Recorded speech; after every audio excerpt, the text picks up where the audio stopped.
Snow White ran past twisty trees and scratchy brambles. Soon her black hair was tangled with leaves.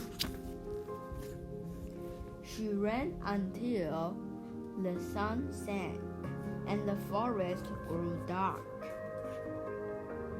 Furry branches like witches' fingers reached out to catch her.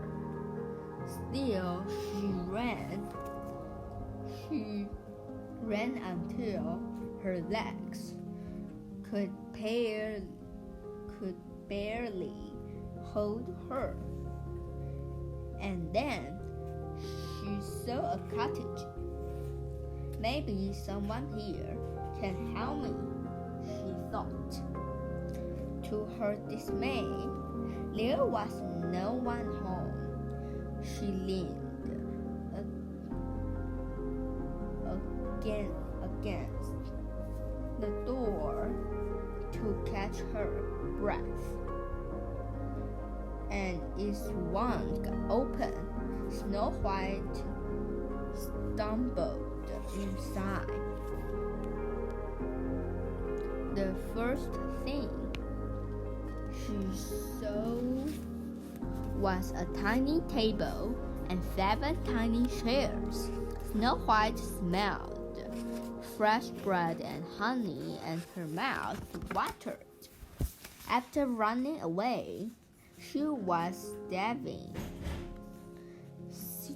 Sitting down, she helped herself to bread and honey and drank every drop of milk from all 7 mugs.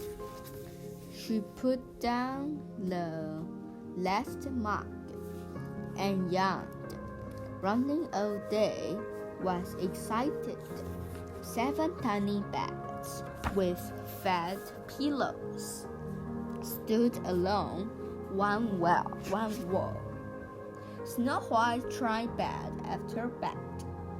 The first bed too hard, the second bed too narrow. By the 7th, she was so tired.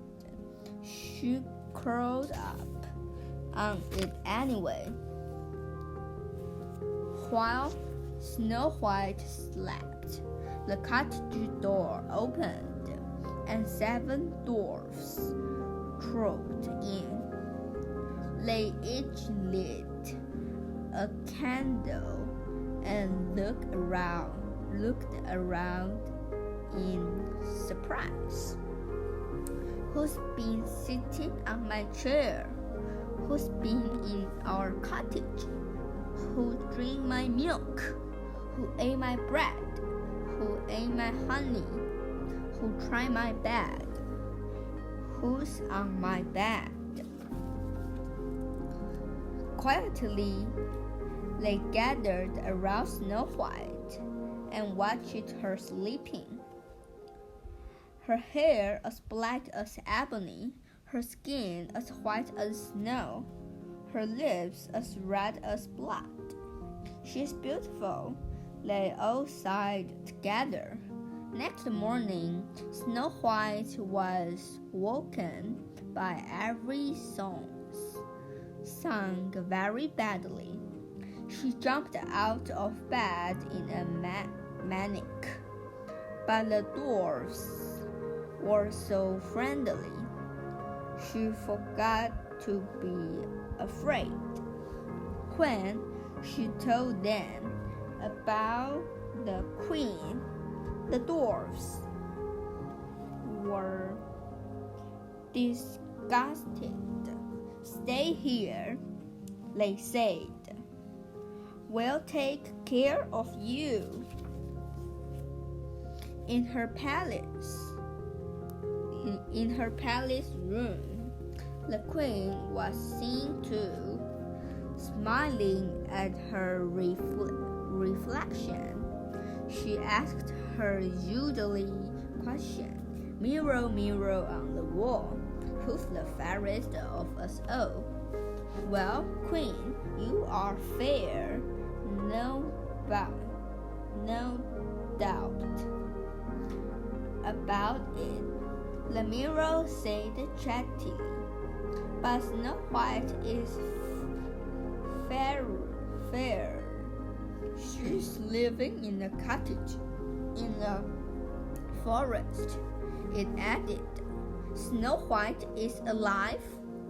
The queen spat in fury. That huntsman tricked me.